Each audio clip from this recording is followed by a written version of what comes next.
Hey, welcome to Ballard Church Online. I'm Brandon. And I'm Jessica. And we are excited that you're joining us today. Whether it's on Facebook, Instagram, YouTube, ballardchurch.com. I hope you're in your pajamas. I hope you have your coffee.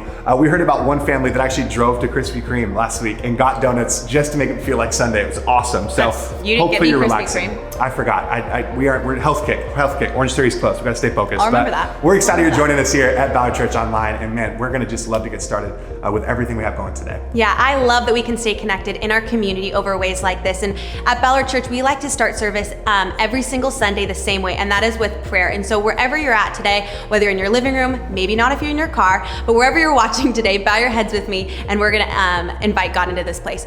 Well, Jesus, we just thank you that your presence is here, God. We thank you that you have something for every single person watching today, whether that is peace, God, or joy, or just hope in this season. God, we thank you that you are our provider and our peace in this season, God. We thank you in advance for everything you're gonna do today. We give you all the glory and all the honor. And all God's people said, Amen. Hey, we do have a few announcements that we want to kind of keep you up to date on. And number one is this: if you have not been to our website, I want to encourage you to jump on to www.ballardchurch.com. It's your one-stop shop for everything Ballard Church Online. You could find messages there. We have information on Ballard Kids and how to stay up to date with Ballard Kids this season. It's also our place for online giving. And so if you haven't been before, man, check in regularly because we have a lot of new content, a lot of things coming up at ballardchurch.com. I love it. Well, another way to stay engaged with us here at Ballard Church is through our social media. So make sure you are following us on Twitter, Instagram, and Facebook. You guys are going to get the updates as soon as we put them out, as well as every Wednesday we have been going live at 7 p.m. This last Wednesday, Lance talked about his favorite takeout restaurants. He encouraged us with some questions that came in.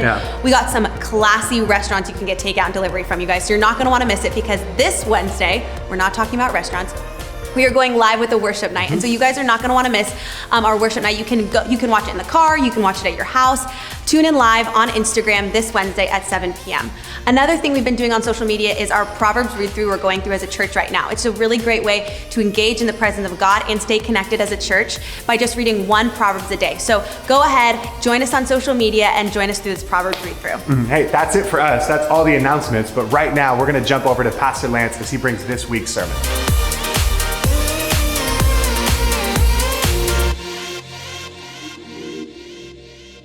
Well, hey, I'm Lance, and I don't know how you stumble across this. Maybe someone sent it to you, or you are a regular here at Ballard Church. Either way, I'm so glad you're taking a little bit of your week and joining us. I think we have some really cool stuff to talk about today in light of everything that's going on. So if you're a follower of Jesus, I think this is going to be really helpful content for you as we look at how Jesus modeled some things. And if you're not, I think this is really just going to be practical and helpful for your life regardless. But it is a new season for all of us. For some people, you're busier than you've ever been. For some people, you're winding down a little bit and you have more free time and you don't really know what to do with it. But for all of us, we're faced with a season of isolation. Isolation is a word that we're hearing a lot between social distancing and everything you see on the news, the goal being that we would isolate ourselves. Now, typically, this is something that's a daunting thought, especially if you're an extrovert like me.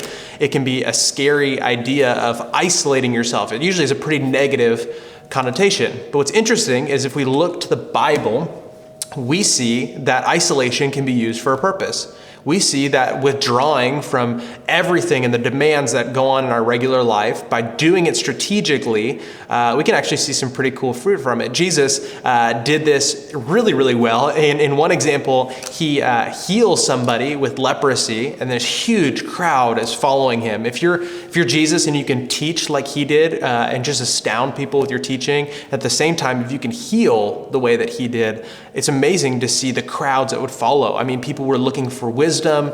At the same time, people were bringing, the Bible says, they're sick to him. And he healed a man with leprosy. And immediately afterwards, it says he slipped away from the crowd and found a place of isolation. Now, Luke, who was a follower of Jesus, who was one of his disciples, he was actually a doctor. And he says in the beginning of his book and his account of what happened with Jesus, he says his job is to make a historical and factual representation of what happened in Jesus' ministry. So one day, people like us, he even maybe had us in mind, thousands of years later, could have an account of what Jesus did. And after Jesus heals the man with leprosy, he makes this incredible decision that I don't know if you and I would make. Despite his demand, he decides to withdraw. And Luke says this isn't the first time he's done this. In Luke 5:16, he says this, but Jesus often withdrew to lonely places and prayed. Jesus often withdrew. He isolated himself for a purpose of prayer. And there's many things that I think he did this on purpose for. And it is interesting to note that it wasn't that he was bored. It wasn't that it was government mandated that he isolate, but instead he chose to. And today I want to talk through the concept, really the idea, if we isolate with purpose. I think sometimes isolation can cause chaos in our life. Maybe you're feeling that, whether you're isolated by yourself and kind of quarantined, or maybe you're isolated with your family, and though you have people around you, it feels like a season of isolation, that if we're not intentional with it, it can create chaos in our lives. But if we're really purposeful, like Jesus did and Jesus modeled, we're going to go through some of those examples, I think it can teach us a ton. The main point, if you're taking notes today, maybe you're taking notes at home, maybe you're taking notes on your phone, or maybe it's just something to tuck away in the back of your mind. The main point for today is simply this: isolation can be a burden or a blessing. That depending on how you approach it, isolation and withdrawing from people around you can be a burden or a blessing. It really comes down to how we approach it. So at the end of this, whenever that may be, I know we're all hearing different dates on what that could look like. At the end of this, do we want this season to be a burden on our lives, one that we look back and we think, man, I'm so glad that was over? Or can we learn from what Jesus modeled and make this truly a blessing? Make this a season that changed our lives for the better. I think there's three realms that I'm going to go through today. So just three quick realms of our life that if we kind of look at each one and see how it could be a burden or a blessing, we can leverage it to actually change our lives. We can leverage it to do as Jesus did, to make us better. And so I'm excited for it. The first realm of our life that I think we can learn from in isolation is socially.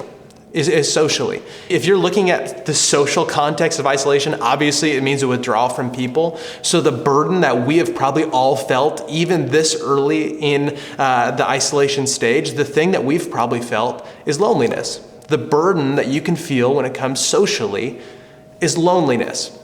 And we're all pretty wired to be around people. Again, this isn't an introvert-extrovert thing. This is for all of us. We're wired to be around people. That might be why even in normal times, if you come home to an empty home, maybe you're like me and you turn on the TV or you turn on music or you turn on something, because I just love to be around sound.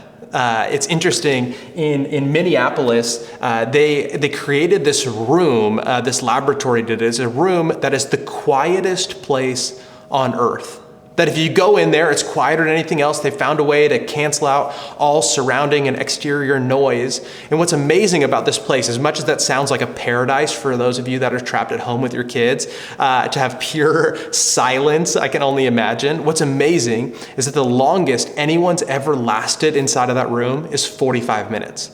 They say that after a little bit, it's so quiet, your ears attune to the sounds of your own body, that all of a sudden you start to hear your breath as like deafening. You can hear your heartbeat and your pulse in your body. People say that even after a while, you can hear your stomach digesting. And after 45 minutes, people need to tap or they go crazy. Now I realize we don't have full silence in our lives, but in this season, loneliness can come in the form of just isolation, of feeling like you're alone in the situation that you're in, and socially no one's really connecting with you. What I miss about our church more than anything, as much as I love this digital platform, I miss seeing you guys in the lobby. I miss seeing people in service. I miss giving high fives instead of the weird elbow thing or the foot thing. I'm over that. I miss giving high fives. I miss seeing people in church. And my guess is that you do too, because of the way we're wired. I think what Jesus modeled, though, is that though loneliness is an option, if we're really, really practical and purposeful in how we approach this, we can get something else. So the burden of social isolation is loneliness. The blessing that we can find is preparation. The blessing that we can find is social preparation. I know it might sound strange, but here's what Jesus did. This is so great. In Mark chapter 1, this is an example of Jesus isolating for a purpose. Here's what it's in Mark chapter 1, starting at verse 35. Very early in the morning, while it was still dark, Jesus got up, left the house, and went off to a solitary place where he prayed. Simon and his companions, which are his disciples, went to look for Jesus. They found him and exclaimed, "Everyone is looking for you." Jesus replied to them, "Let us go somewhere else, to a nearby village, so I can preach there also. That is why I have come." I think it's interesting that Jesus woke up knowing the social demands that he would have on his life, took extra time in the morning to prepare for the social engagements of the day. That Jesus decided that the time of isolation, when self-inflicted, could actually prepare him for what's ahead socially, for the people around him, the people he's going to engage with. I know for many of us, we're around people all the time, whether it be in jobs or just family, maybe it's just activities or hobbies that you're a part of. You're around people all the time. So maybe this is a season, knowing that there will be an end to this, that you can be preparing for how you can be a blessing to people around you. Maybe you can be socially preparing, as Jesus did, to pray for the people around him, to know that ministry is ahead that could change the lives of a lot of people. That's the first realm. So the first realm of blessing and burden comes socially. The second realm is in our minds. The second one is mentally. Mentally, we see both burden and blessing. The first burden that I bet you have already felt too is worry. Is concern. We let our minds run rampant when we don't have something to engage with. I'll give you an easy example. I don't know about you, but when I turn out the lights at home, my mind begins to go to strange places. And that's what worry does to many of us. Worry is what fills in the gaps when our minds can't comprehend something. And so when we turn out the lights, that shadowy figure in the corner, worry always tells me it's a person. Worry always tells me it's something to be afraid of. I've never woken up in the middle of the night, seen a shadowy figure, and thought to myself, I wonder if that's a bag of money. I wonder if that's something exciting that I can talk to. Or I wonder if that's something exciting that I can engage with. I've never thought that, because worry naturally, for you and for me, fills in the gaps of our minds when it comes to isolation. That oftentimes we just find ourselves stirring. It says this in Proverbs, and if you haven't been going through the Proverbs read through with us, I would highly encourage it. Maybe today or tomorrow's a great place to start. It's just one chapter a day. But here's what it says in Proverbs chapter 18, verse 1. One who has isolated himself seeks his own desires. He rejects all sound judgment. Isn't that true that when we isolate ourselves, somehow it just erodes away at our judgment?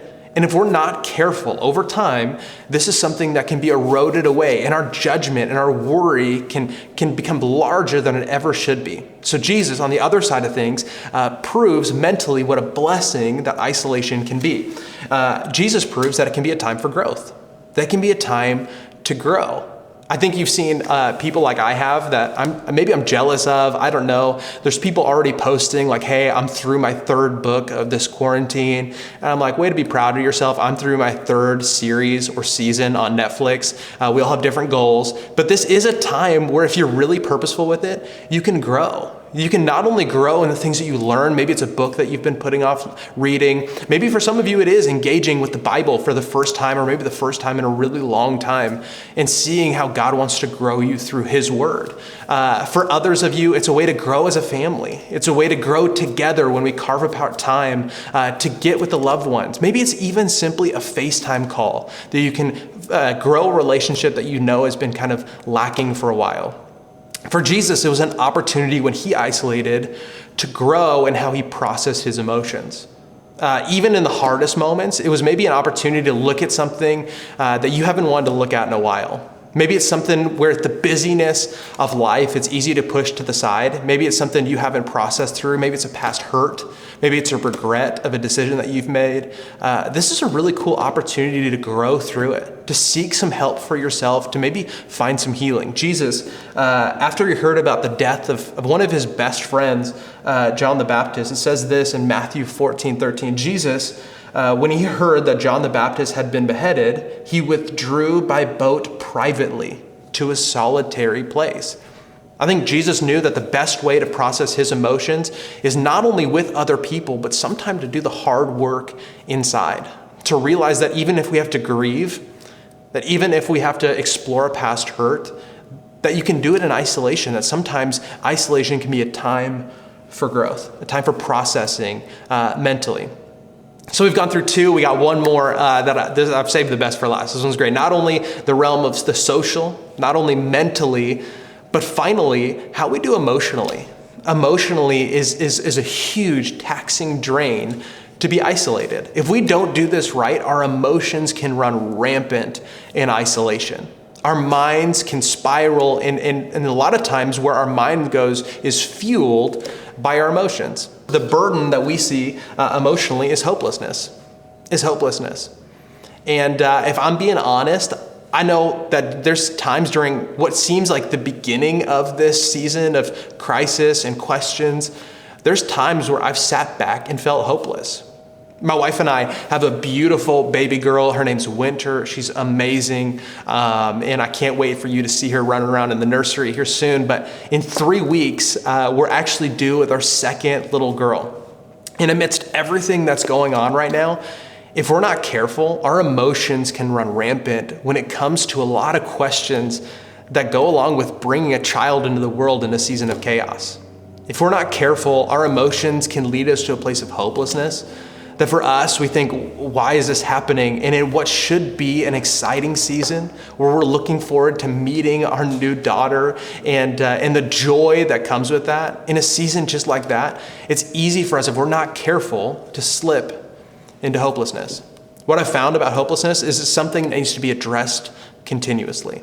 That it's not something you set once and let go of, that it's something we have to engage with consistently. And when we do it well, it's incredible to see what happens. Jesus shows us a really proactive approach to fight our emotions, to fight hopelessness.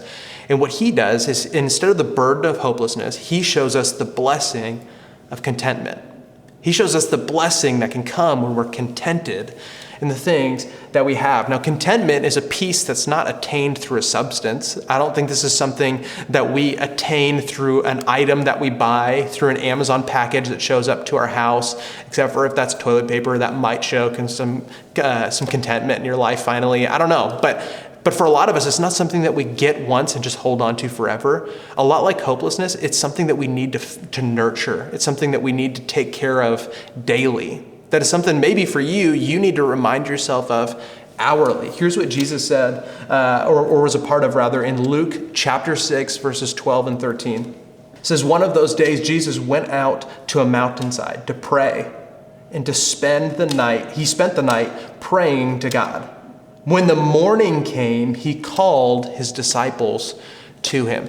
So I don't know about you. I fall asleep praying often because maybe it's just I don't have the attention span for it. Maybe for you, if you've been restless at night, try praying and see if that just puts you right to sleep. But Jesus, he knew this. He knew that there was something so big, that contentment, that this peace that he can find with God wasn't something that's just achieved in a moment with a quick, maybe routine prayer for food or at night. Though those are great, I think Jesus knew that sometimes it takes something more. That contentment can be a long-term endeavor.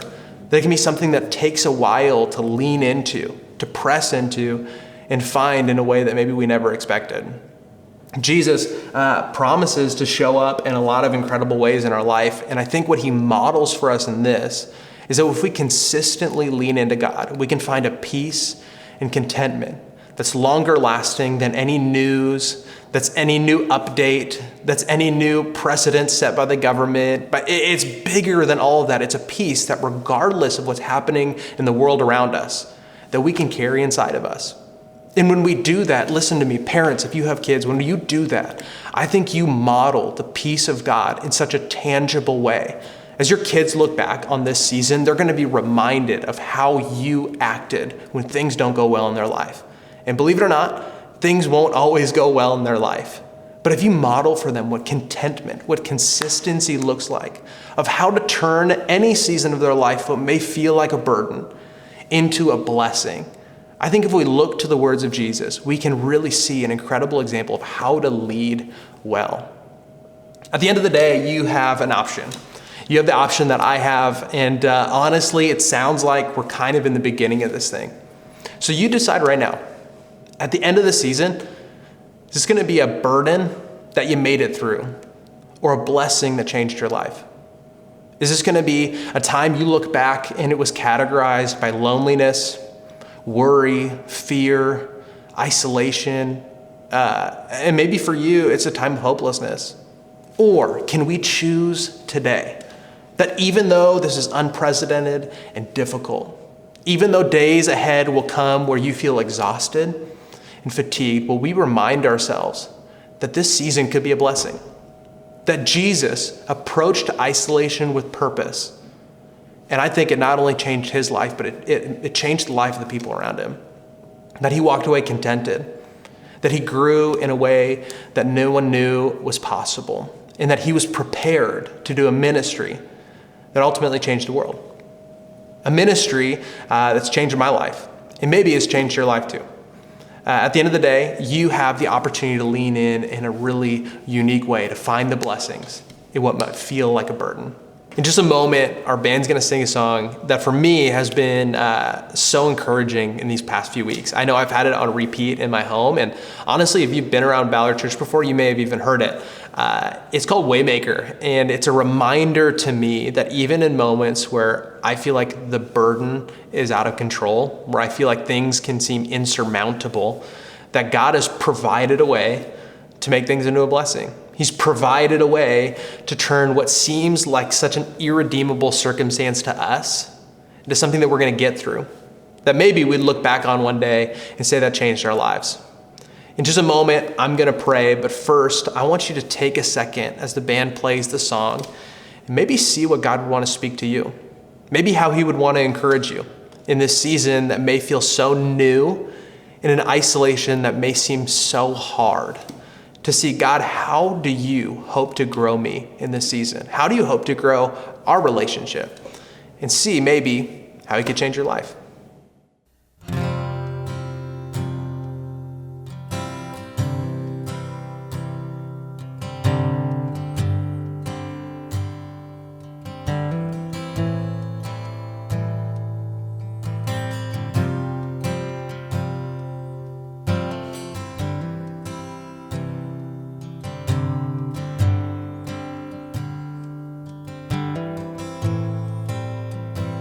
You are here, moving in our midst, and I worship you, I worship you.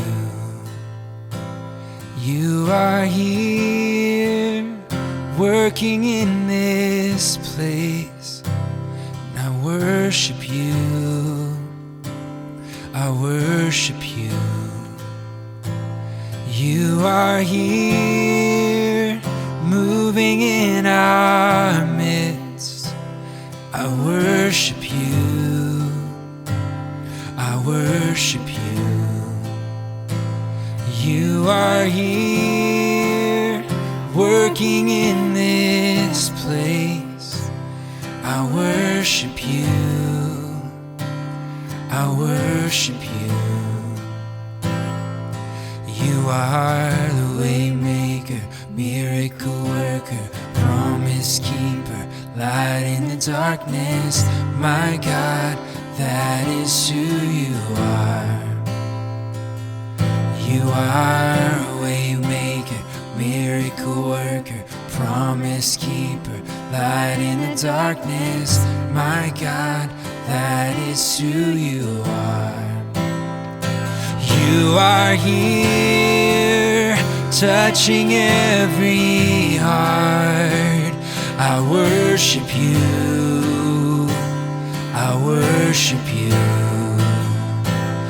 You are here, healing every heart. I worship you, I worship you. You are here, turning lives around. I worship you, I worship you. 'Cause you are here, mending every heart. And I worship you, yes, I worship you. 'Cause you are waymaker, miracle worker, promise keeper, light in the darkness. My God, that is who you You are a way maker, miracle worker, promise keeper, light in the darkness. My God, that is who you are. Oh, that is who you are. That is who you are. Oh, that is who you are. That is who you are. That is who you are. That is who you are. Oh, that is who you are. That is who you are. Oh,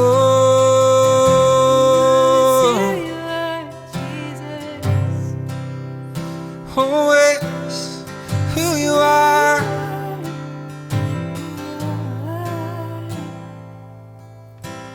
'Cause even when I don't see it, you're working.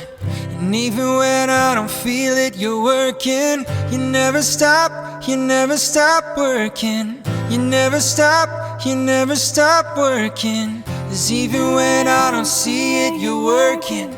And even when I don't feel it, you're working. You never stop working. You never stop working. 'Cause even when I don't see it, you're working.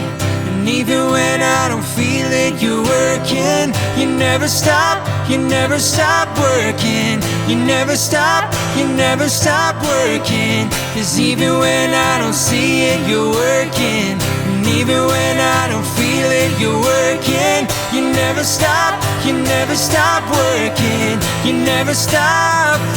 'Cause you are a way maker, miracle worker, promise keeper, light in the darkness. My God, that is who you are. You are a way maker, miracle worker, promise keeper, light in the darkness. My God, that is who you are. Oh, that is who you are. That is who you are. Oh, that is who you are. That is who you are.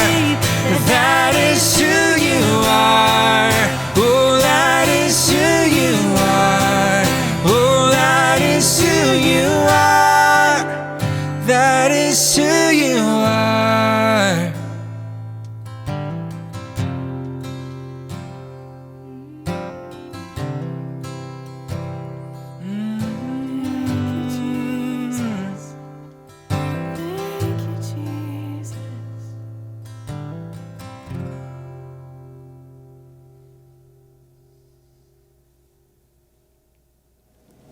Even when I don't feel it, you're working. And even when I don't see it, you're working. Man, I love those lyrics, and I know they've been an encouragement to me, and I hope they can be an encouragement to you too. And if anything, maybe they can be a challenge, a reminder that at the end of this whole thing, we can look back and see it as a burden or a blessing. Would you pray with me? God, thank you that as we look to your son Jesus, as we look to the life that he modeled, that if we approach this on purpose, if we're proactive about how our view of isolation can be, that maybe we can see it the same way you did. Maybe this could be something that we grow from. Maybe this is something that you want to teach us. Maybe, God, at the end of the day, this is something where we can draw nearer to you. So I hope that this doesn't just grow us personally, but ultimately grows us in our relationship with you. God, would you remind us this week that even in moments where you feel distant, that you are near? When we feel hopeless, God, would you remind us that we can be contented in who you are and the sacrifice you have already made on our behalf, that we have a hope in you. So right now, we place our hope and our trust in you in all seasons and in all ways. In Jesus' name, amen. Man, church, I'm so glad we got to worship together today, be encouraged by that message, and really engage this Sunday. I really want to encourage you, stay tuned on Wednesday night for Instagram as we go live once again. And please join us at ballardchurch.com, submit a prayer and praise request. Let us know if there's anything we could be praying for or anything that you guys need. And let's continue to be a strong community at Ballard Church Online.